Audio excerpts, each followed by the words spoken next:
So, hi, Paul Slakis, Good News Planet. I'm speaking to Lee Child. Hi, Lee. How are you? I'm doing well. Thanks, Paul. How are you doing? All right, good. You're author of 20 Jack Reacher thrillers, including #1 New York Times bestseller, Personal, Never Go Back, A Wanted Man, The Affair Worth Dying For. Look at all, you got a whole bunch of books here. You're busy. 20 books, yeah, and 20 years, 20 books. You know, it's a book a year. It's busy, but not frantic. All right. How come you became a writer? Because I lost my other job, which was television. I was behind the scenes guy in television, and you know, there was a whole lot of downsizing and consolidation going on, and I was let go. So I was 40 years old, and the question was, what am I going to do for the rest of my life? And I thought, you know what, I'd like to try writing books. So I gave it a try. I thought maybe it might last a couple of years, but here we are, 20 years. Wow. And in television, it's almost similar to me. I was with CBS and PBS for many, many years, and then PBS had a downsizing, and that affected my life. But I stayed in the business, opening my own business. What part of the television area were you in?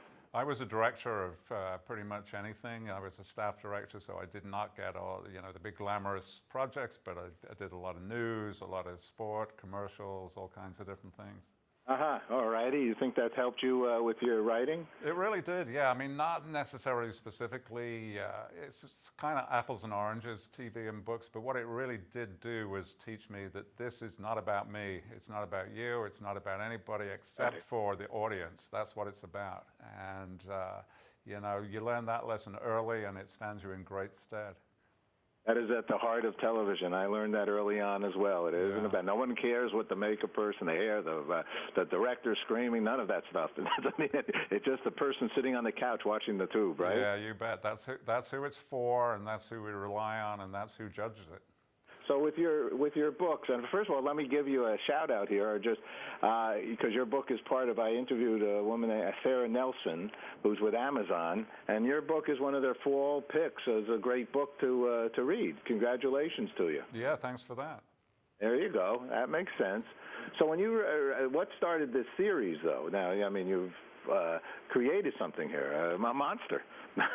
A good monster. Yeah, but and in a way it's created because you can never rely on creating it. You know, I started out with a 2-book deal. It was going to, 2 books were definitely contracted for. So I thought, well, that's it. You know, I'll do 2 books and out. But actually, of course, it's lasted longer than that. But not knowing meant that each book is reinvented every year. You know, each book could be the last one theoretically.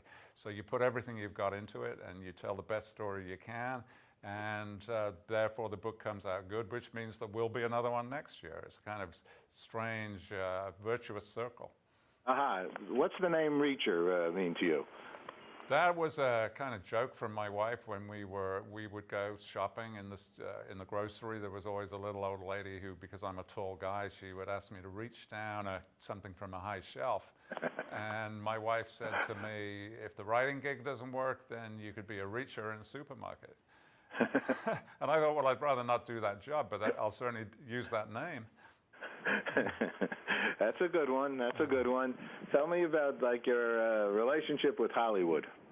I like Hollywood. Yeah, I mean, Hollywood. There's some strange-looking people there, weird type of people there, but all they care about is making the best movie they can. That's all they care about, and you got to respect that. You know, that's a fine ambition, and therefore they tend to be inspiring to work with. Good fun. They certainly know how to throw a party, and I had a great experience on the first movie. There's another movie coming, start shooting next month, and so I'm really looking forward to getting into that too. It's really, I did have some early days over at Television City, CBS, and it really is in the blood in Los Angeles.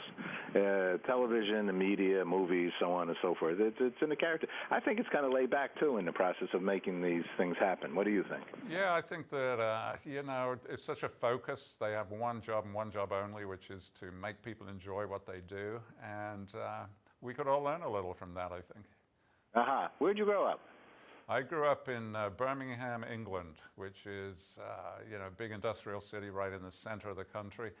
Industry-wise and demographic-wise, it would be kind of similar to Detroit, I would say, at the same time. You know, a lot of automobiles, a lot of machine tools, you know, big workforces. That's how it was. And what's the good feeling here in New York City? I believe that's where you are now? Yeah, I love New York City. I mean, because growing up in Birmingham sort of makes you a city person, and I think New York is the world's greatest city. You know, it's the ultimate city if you like that kind of thing. Tell us a little bit about this book, the one that's coming out right now. Well, it's called Make Me, and like in all the books, Reacher is trying not to get involved. He gets off the train at a little railroad stop, and in the middle of 1,000,000 square miles of wheat fields, he's a little intrigued by the name of the town, which is called Mother's Rest, and he wants to figure out why. You know, was there a wagon train stop? Was there some young lady who had a baby? Was there an old lady who died? Why is it called this? He gets off just on a whim, just to find out. He immediately finds a woman who is obsessively waiting for the train time after time for somebody who never arrives. And so Reacher is somewhat intrigued, but he's trying to stay out of trouble, doesn't want to get involved. Eventually he says, "What's going on here?" And she tells him, and within about an hour, then they're up to their neck in probably the worst problem he's ever faced. All right. But he figures it out or doesn't. Something happens, right? A lot happens, yeah, a lot happens. A huge surprise at the end, and then immediately another even bigger surprise. So it was fun to write. You know, it's a dark book. It's a hard problem. It's a big conspiracy, maybe the worst thing he's ever dealt with. But correspondingly, contradictory-wise, it was fun to do. Do you see a book, and when you're like traveling around, do you see a book, or do you try to just enjoy the travel? I just enjoy the traveling, but enough sticks to me, you know, enough sticks in the back of my mind that it could be years later I'll say, "Oh, yeah, I remember that place. That would be a good place for this kind of story." So nothing is ever wasted, you know. You can, whatever you're doing could be useful eventually. And what would you say to a young person who wanted to go out and become a writer? What would be one of the suggestions that you would say? I would say, you know, the only thing that will make a book work is if it has a beating heart of its own, if you really believe in it. And the only way that you can believe in it is if you ignore everybody else. Just do what you think is correct. Don't listen to me. Don't listen to anybody else. Do what you want to do. That way the book has integrity, it has vitality, and it at least stands a chance. I'm coming out with my first book, and I'm right today. I mean, tomorrow or the next day, for real. And I finished it, and I am a little freaking out. I'll be honest with you. I don't know whether the title makes sense or whether I should add more to the title.